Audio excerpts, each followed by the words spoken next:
Voilà, chers amis, chers camarades, j'espère que vous allez bien. Moi, je sors de mon silence relatif puisque j'avais le bouclage du journal la semaine dernière, j'ai pas fait de vidéo. Donc, je sors de ma taverne pour vous parler de gestation pour autrui ou de GPA pour les intimes. Donc, on en parle aujourd'hui à l'occasion du débat qui a fait rage en France depuis la semaine dernière avec la publication de cette photo du créateur de mode Simon Porte Jacquemus sur son Instagram. Donc il y annonçait la naissance de deux enfants, donc très vraisemblablement par GPA, puisque lui-même est en couple avec un autre homme. Donc je vais revenir sur tout le débat que ça a suscité à travers trois questions. Est-ce que Marion Maréchal Le Pen a eu raison de demander où était la maman, ce qui a suscité des torrents d'indignation? Est-ce qu'elle a eu raison de poser cette question après cette publication? Que penser des réactions de la classe politique française? Et surtout, est-ce que c'est le signe d'un esprit enténébré de ne pas se réjouir de l'achat de deux enfants à une mère porteuse? Donc on y répond dans cette vidéo que je veux, sinon tranquille, parce que mon débit n'est pas particulièrement tranquille, mais que je veux élégante, c'est-à-dire que je veux pas de, en particulier dans les commentaires, je veux pas de trucs homophobes, je veux pas de trucs comme ça m'intéresse pas. La question d'ailleurs, on va le voir, n'est pas celle de l'homophobie, mais celle de la visibilité des femmes, du respect du Homer également. Cela eu, 7 ans derrière moi, je vais faire très rapide pour la suite, puisque je veux remercier les personnes qui me soutiennent sur Tipeee depuis des mois, hein. Alors elles sont trois, mais elles sont fidèles depuis, vraiment, depuis un bon bout de temps maintenant. J'ai reçu quelque argent il n'y a pas longtemps, donc merci à tous, ça me touche particulièrement parce que il se trouve que certaines de ces personnes, parfois je les connais pas du tout. Et quand on crée quelque chose, à travers tous les soucis qu'il peut y avoir, le stress, le machin, la fatigue, etc. Eh bien, d'avoir des gens aussi fidèles que ça chaque mois, je peux vous dire que ça fait extrêmement chaud au cœur. Donc, merci, n'hésitez pas à les rejoindre. Vous avez toujours le lien dans la vidéo et l'autre lien, évidemment, c'est celui pour s'abonner à mon journal, dont je dis toujours que c'est le cœur de mon activité à travers, à côté en fait des mandats de com que je prends pour vivre. Vous avez également un lien vers l'abonnement dans la description de cette vidéo. Merci beaucoup. Alors d'abord, je vais revenir sur les conditions dans lesquelles le débat a démarré la semaine dernière. Donc comme je l'ai dit, il y a eu la publication sur Instagram de la photo de ses enfants et elle a été célébrée ainsi par le magazine Têtu. Et deux nouveaux béliers, après leur mariage gay as fuck en août 2022, ponctué d'un j'aime ta bite en guise de discours, le couturier français Simon Porte-Jacquemus et son mari Marco Maestri sont devenus papas de deux enfants, Mia et Son, nés le samedi 20 avril, ont-ils annoncé sur Instagram ce lundi. Déjà, on se réjouit d'un foyer où le discours de mariage se ponctue d'un j'aime ta bite, on se dit que les enfants vont vivre dans un environnement assez réjouissant. Petite précision importante, au même moment, il y avait un débat, c'était la révision d'une directive du Parlement européen qui a classé l'exploitation de la GPA dans la liste des Eurocrimes puisque visiblement une telle chose que les Eurocrimes existent. Bon, dans le cas présent, on va peut-être pas forcément trop s'en indigner, mais enfin bon, voilà. Donc il y avait il y avait ces deux actualités qui se télescopaient. Et ce qui a mis le feu aux poudres, donc, comme je le disais, c'est un tweet de Marion Maréchal Le Pen qui répondait à un journal qui célébrait également cette naissance et qui a simplement écrit mais où est la maman? Alors, bon, oui, c'est un peu brutal comme question, parce que effectivement, il est permis de se réjouir de la naissance de deux enfants avant d'immédiatement ergoter sur les conditions de leur naissance, les liens qu'ils garderont avec leur mère, ou voilà, enfin ce genre de questions qui sont de l'ordre du politique, on peut placer l'aspect humain d'abord. Mais c'est vrai que cette question, la question de la place de la mère, du rôle de la mère, de l'existence même de la mère, comme on va le voir, eh bien on se la pose régulièrement quand on voit les contenus que postent certains pères qui ont eu recours à la GPA sur leurs réseaux sociaux. C'est vrai que ça donne parfois des mises en scène assez, ouais, quand même assez gênantes. Et dans le cadre de ce débat, il y a d'ailleurs une vidéo qui est ressortie chez Combini où on voyait un journaliste qui lui niait carrément que la mère biologique d'un enfant né via GPA puisse être qualifiée ainsi de tout bêtement de mère. Ce qui nous agace beaucoup, c'est mais alors est-ce il aura toujours des contacts avec sa maman? C'est pas sa maman. C'est un enfant qui a deux papas. Il a ses parents, hein. Ses parents, ils sont là. Il n'y a jamais eu d'abandon de qui que ce soit. Il y a juste 2 femmes qui nous ont aidés à devenir parents. Mais en aucun cas, ces femmes ne sont des mères. Alors forcément, hein, quand on entend ça, c'est difficile de pas monter les tours et peut-être qu'on aurait envie de dire des choses un peu plus grossières, disons plus Marion Maréchal Le Pen, mais je suis quand même allé retrouver l'entretien en entier, parce qu'il a quelques années en fait, et puis il faut être honnête et rappeler que l'intervenant précisait que ces deux papas enfin, voilà, avaient gardé des liens étroits avec la mère qui avait porté l'enfant. Je dis ça comme ça puisque effectivement il nous interdisait de parler de mère. Non, non, s'il vous plaît, je vous jure que je peux pas. Je vous jure que je ne peux pas. Reste quand même une réalité, c'est que bah voilà, on est dans une époque où on se targue d'être arrivé au sommet du féminisme, on aurait triomphé des heures les plus sombres du machisme, de l'asservissement des femmes, de la femme au foyer est ridiculisée dans notre société, etc., etc. Bah, on a quand même le sentiment d'une régression considérable de la place des femmes, et non seulement des femmes, mais des mères en particulier. Bon, on le voit déjà dans le bus, hein, au niveau le plus bête, je sais pas si vous prenez le bus, mais quand on prend le bus, on voit que bah, il y a bientôt plus que les enfants d'immigrés qui se lèvent pour que parce que bah voilà, il se trouve qu'ils sont encore un peu élevés dans certaines valeurs, il y a bientôt plus qu'eux qui se lèvent pour que des femmes enceintes puissent s'asseoir. Quand la mienne était enceinte, moi je me souviens que les petits gymnasiens là à Lausanne, bah, ils n'étaient pas prompts à montrer beaucoup de déférence et de respect vis-à-vis d'une femme enceinte. C'est une chose qui m'avait beaucoup frappé. D'ailleurs, c'est la même chose pour les personnes âgées, hein, en général. Voilà, il y a quand même une forme de décivilisation et j'insiste sur ce point, elle vient pas forcément de l'immigration, mais plutôt d'une décomposition interne de notre sens moral. Donc ça commence dans le bus, comme je le disais, et ça se termine avec cette idée qui se popularise et qui est maintenant défendue par des politiciens, comme on va le voir après, cette idée que l'on pourrait porter des enfants pendant 9 mois sans avoir à garder une place dans leur vie, sans avoir même le droit d'être qualifié de mère à propos de cette relation biologique, simplement parce qu'on a reçu une vague compensation financière. Donner à toutes les femmes pauvres de cette terre les moyens d'avoir les enfants qu'elles veulent, de les élever décemment et dans le progrès, et je puis vous garantir qu'il n'y aurait plus de location de ventre. Alors moi je l'ai souvent dit, je ne combats pas des gens, je ne combats pas leurs orientations, je ne combats pas leur désir de parentalité, etc. Mais c'est bien la marchandisation intégrale du vivant dont il faut discuter aujourd'hui. On n'est pas en train de parler d'homophobie ou de choses de ce type. D'ailleurs, on a beaucoup parlé d'homophobie hein, dans le cadre de ce débat. Et pourtant, c'est pas un débat homo, hétéro ou quoi que ce soit. C'est un débat GPA. La GPA en France est interdite. Donc depuis 1994, les choses sont bien claires. La GPA est interdite. Elle n'est pas interdite en fonction du type de couple qui en bénéficierait ou non. Et ça, bah, ça nous amène à la deuxième partie de ma réflexion. C'est qu'est-ce qu'il faut penser des réactions de la classe politique française. Alors je vous ai déjà dit ce que je pensais de Marion Maréchal Le Pen, à savoir qu'elle a posé une question qui relève, elle a très brutalement, enfin elle a sèchement posé une question qui relève du bon sens et d'une interrogation sans doute assez légitime. Mais ce qui est intéressant, c'est de voir les ministres, de voir un peu toute la Macronie, comment elle réagit par rapport à ça. Alors je ne vais pas tourner autour du pot, ce qu'on a vu c'est que la démocratie française est une farce, que ce gouvernement est une supercherie et que ce système démocratique paraît bien malade. Alors bah, comme je le disais, hein, la GPA est interdite en France, Macron, de même que sa femme d'ailleurs, ont souvent exprimé leur opposition vis-à-vis de cette pratique, et ça n'a pas empêché de nombreux membres du gouvernement, de Macron et de tout un peu ses satellites, disant de faire du en même temps de compétition. Je crois qu'il y avait un geste hein, pour le en même temps, je sais plus, non, ou c'était Hollande, je sais pas, il y a toujours des gestes en politique française, moi j'adore ça. Mais enfin, ça a pas empêché des gens qui sont censés défendre la vision de Macron de faire du en même temps de compétition en dénonçant la haine, la fameuse, qui s'abattait sur Jacques Mus et son mari. Et à ce jeu-là, je crois que le sommet du ridicule a été atteint par Sarah El Haïry, qui est une bête de communication, on la voit sur tous les plateaux, et qui est surtout ministre déléguée de l'enfance, de la jeunesse et des familles. Alors bête de communication, je disais, mais assez piètre actrice, vous allez voir le début de son intervention. Que dites-vous ce soir à ces familles? Que je serai à leur côté et que je suis la ministre de toutes les familles, des familles au pluriel.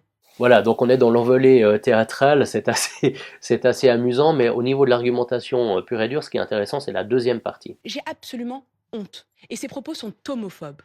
Elle nie en réalité des familles entières qui sont composées, oui, pour certains d'entre eux, de 2 papas. Voilà, ce qui est absolument merveilleux dans cet extrait, c'est que cette dame, sous prétexte de lutte contre l'homophobie, prend fait et cause pour un couple dont il apparaît quand même assez clairement qu'il a eu recours à une pratique qui est interdite, qui est illégale dans son pays. Donc, ces gens ont violé une loi que cette personne, que cette ministre, en tant que spécialiste des questions de jeunesse et de famille, serait censée défendre. Maintenant, qu'est-ce qu'elle fait? Elle va dire, oh, homophobie horrible, il faut reconnaître toutes les familles, etc. Il n'y a pas un mot sur le fait que la loi a été violée. Aussi, elle reproche à Marion Maréchal Le Pen en disant, mais où est la merde? Donc elle lui reproche de nier l'existence de ces familles homoparentales ayant eu recours à la GPA. Et ça, c'est un argument qui est quand même assez merveilleux parce que précisément ce qui est nié dans le cas présent, c'est la mère. Ce qui est nié, c'est le fait qu'il y ait une personne qui ait porté cet enfant et qui ait un droit à garder une relation avec lui et aussi un droit de l'enfant à garder une relation avec sa mère. Donc il y a une sorte d'inversion, si vous voulez, de la culpabilité qui est quand même assez délirante, quoi.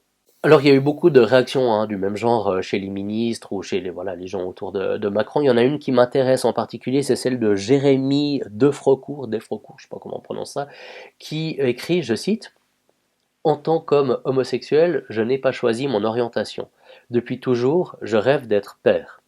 L'adoption est une option, mais j'ai besoin de voir un peu de moi ou de mon conjoint dans notre enfant, ce qui pourrait venir d'une GPA. Et là, la suite, peu importe votre opinion sur le sujet, notre bonheur et celui de nos enfants prime. Stop à l'homophobie alimentée par la droite et l'extrême droite. Nous avons le droit de créer notre famille. C'est un tweet qui m'intéresse en particulier parce que il me semble un peu symboliser, je dirais, tout ce qui ne va pas dans le tempérament postmoderne. Alors déjà, il y a la primauté d'un besoin, un peu comme chez les enfants, il y a un besoin que là, la société ou l'État ou les lois devraient combler, quoi, un peu comme le gamin qui exige que tout de suite, il veut sa tablette parce qu'il doit attendre 2 minutes au restaurant. Et ce qui est intéressant dans ce besoin, tel qu'il c'est que ce qu'on voit, c'est qu'il éprouve un besoin de voir lui ou son mari à travers cet enfant, mais à aucun moment il est fait mention de la mère, comme si cette dernière pouvait être réduite à une sorte d'espace de location. En fait, on peut soutenir l'idée que la femme, dans cette idéologie, n'est grosso modo qu'une salle d'attente entre l'achat et la livraison de l'enfant considéré à ce moment-là comme un produit fini. Donc c'est une idéologie qui est parfaitement capitaliste, qui est parfaitement monstrueuse, à mon avis, qui s'exprime et tout sauf un concentré de bienveillance tel qu'on nous le présente et de lutte pour les droits égaux pour tous. Et je fais la même remarque avec la phrase suivante quand il nous dit « Peu importe votre opinion sur le sujet, notre bonheur et celui de nos enfants prime. » Voilà, notre bonheur, donc celui du couple, et celui de nos enfants prime. Alors à nouveau, le rejet de l'homophobie, qui est une chose bien normale, disons, ne doit pas faire ici fermer les yeux sur un point essentiel déjà, c'est l'égoïsme carabiné de ce type de déclaration. Quand on dit notre bonheur et celui de nos enfants prime, un point révélateur, c'est qu'on place celui des adultes, dans la phrase, on le place avant celui de l'enfant. Et à nouveau, la mère est totalement occultée puisqu'elle n'est ici pas du tout mentionnée. En fait, la mère, la femme, paraît le résidu d'une malédiction antique qui nous empêcherait encore de faire pousser, je sais pas, des gamins sous serre ou dans un bocal. Tout ça, tout ce genre de réactions m'ont fait penser à un passage que je trouve fort à propos chez Christopher Lasch, c'est dans La Révolte des élites. Je vous parle tout le temps de ce bouquin, c'est un bouquin hyper important. Christopher Lasch, c'est le grand penseur du populisme. Pour lui, la dernière, comme je l'ai déjà dit dans une autre vidéo, la dernière victoire du populisme, eh bien, c'était le mouvement des droits civiques aux États-Unis et c'est un peu son modèle d'engagement dans la société. Et c'est à la fin du bouquin, il y a un chapitre qui s'appelle L'âme humaine sous le règne de la laïcité, qui est une allusion à un bouquin d'Oscar Wilde, qui parle de l'âme humaine sous le règne du socialisme. Et puis, donc j'en cite un très bref extrait, où Lasch nous dit que la sensibilité postmoderne prend ses racines dans l'idéal moderniste d'individus émancipés des conventions, se construisant eux-mêmes une identité à leur guise, menant leur vie comme si leur vie elle-même était une œuvre d'art. Voilà, c'est un passage que je trouve très important parce que on voit, c'est un peu ce qu'on voit, hein, ce côté un peu prométhéen ou artistique, disons, de faire de sa vie une sorte de tableau. Ah, j'aimerais un peu plus de tout, de rose, là, de bleu, etc., etc. Là, ouais, là, j'aimerais bien un enfant. Là, ouais, c'est plutôt mexicain. Là, la couleur de peau, etc. Ah bah, il y a quelque chose qui est là-dedans un peu prométhéen et qui produit, bah, je crois, des choses tout à fait effrayantes, à savoir l'invisibilisation, comme on dit, de la moitié de l'humanité, à savoir les femmes qui vont porter ces enfants. Et du reste, cette volonté de rendre les femmes invisibles, bon bah là j'en parle dans le cadre de la GPA, mais je crois qu'on la voit aussi dans ces défilés de mode où on voit des femmes anorexiques, enfin squelettiques, enfin on fait défiler des personnes qu'on a fait crever de faim, comme si bon elles nous emmerdent encore. On a besoin d'elles, mais on aimerait quand même bien qu'elles meurent un peu. On le voit aussi dans la mise en avant de tous ces couples. Bah, on parle aujourd'hui de ces pères qui donnent naissance à travers la mise en valeur de ces hommes transgenres. Dans des contenus, etc. C'est une manière pour moi de dire aux femmes, on n'a plus besoin de vous. On fait même ça, même la maternité aujourd'hui, on le fait aussi bien que vous. Disons que j'ai le sentiment qu'il y a une guerre aujourd'hui ouverte contre les femmes, ce qui me rapproche, disons, plutôt d'une forme de féminisme différentialiste. Dans notre société, on va toujours dénoncer l'invisibilisation des femmes dans des sociétés archaïques, machin. On va dire, ah, les talibans, les femmes, elles ne peuvent pas sortir de la maison sans un papier de leur mari, machin. Et effectivement, sans doute, peut-être que c'est ça, je ne sais pas, j'y suis jamais allé en Afghanistan. Peut-être, ça m'est le cas échéant peu sympathique, en tout cas, c'est pas ma civilisation, mais je crois que nous avons dans notre société des façons qui sont pas moins violentes que bien des régimes théocratiques de faire disparaître les femmes. Donc en guise de conclusion, j'aimerais dire ceci, il y a de plus en plus de couples gays qui communiquent autour de leur paternité par GPA et qui aiment mettre en avant les liens qu'ils ont gardés avec la mère porteuse. Alors, c'est pas toujours un mensonge. J'ai personnellement connu des homos qui avaient demandé à une amie de porter leur enfant et l'enfant avait gardé des liens avec sa mère enfin, à travers toute leur enfance. Cette situation que j'aborde pas parce que c'est là je parle vraiment de marchandisation, hein, ce qui est quand même un autre phénomène, ça pose d'autres questions je trouve en termes de droit, en termes anthropologiques disons, mais la situation me semble donc incomparable avec celle qui prévaut, où des pauvres se retrouvent réduites à louer leur ventre en Ukraine ou au Mexique pour survivre. Alors on me dira, oui, mais enfin c'est peut-être leur choix. Et effectivement, ça pose une question de droit, c'est-à-dire que moi, ma position, c'est qu'elles vont en souffrir, même si elles n'en ont pas conscience, même si elles n'ont pas le choix, parce que c'est comme ça qu'elles survivent, elles vont souffrir. Donc ça pose la question d'un droit qui s'apparente à un droit à l'automutilation, si on veut. Moi, je suis favorable au droit de tout un chacun de se couper le bras si ça lui fait plaisir. Pour autant qu'il n'y ait pas une tierce personne dans l'équation, et cette tierce personne ici, évidemment, c'est l'enfant qui a le droit de garder un lien avec sa mère. C'est un invariant anthropologique. On a vu que toutes les dictatures du siècle dernier ont essayé de retirer les enfants à leurs parents. C'était l'abomination du goulag. Aujourd'hui, bah voilà, c'est la même chose, mais continuer avec des moyens légaux, avec la force du droit. De toute façon, on porte toujours quelque chose pour quelqu'un d'autre, on est payé pour ça. Donc je dis qu'il y a quelque chose qui doit échapper à la logique contractuelle. Je l'ai déjà dit dans une autre vidéo à travers ces compétitions de BAF là aux États-Unis. J'y abordais aussi la question du lancer de nains ou des espaces de consommation de drogue sécurisés. Je veux terminer avec un dernier point, c'est que toute cette discussion est faussée parce qu'on n'ose pas remettre en question le droit au bonheur des couples gays qui veulent recourir à la GPA. Pourtant, le droit au bonheur n'existe ni pour ces couples, ni pour les couples hétéros, ni pour qui que ce soit. Il n'y a pas un droit au bonheur. Il y a un droit à la recherche du bonheur pour autant qu'il n'entrave pas d'autres personnes. Si ma quête de bonheur implique que je dois aller tuer mon voisin, évidemment qu'il y a des lois contre ça. Donc il n'y a pas un droit au bonheur qui doit être garanti par la société. La société ne doit pas entraver la recherche du bonheur pour autant qu'il ne fasse pas souffrir ou qu'il mette personne, ici l'enfant, dans une situation qui n'est pas juste. Et je pense, c'est une phrase de Lâche d'ailleurs, que le secret du bonheur aujourd'hui consiste d'abord à abdiquer son droit au bonheur. Voilà, chers amis, chers camarades, je vous remercie d'avoir suivi cette vidéo. Je vous appelle encore à la courtoisie dans les commentaires, c'est très très important pour moi. Si vous voulez un bourrin, quelqu'un qui insulte les gens, vous êtes sur la mauvaise chaîne. Par contre, si vous aimez le débat, si vous aimez dialoguer avec quelqu'un, bah voilà, qui met sa peau sur la table, qui ment pas, et puis qui assume aussi d'avoir peut-être des contradictions, des choses comme ça, eh bien, vous êtes au bon endroit. Merci d'avance et à la prochaine. Ciao.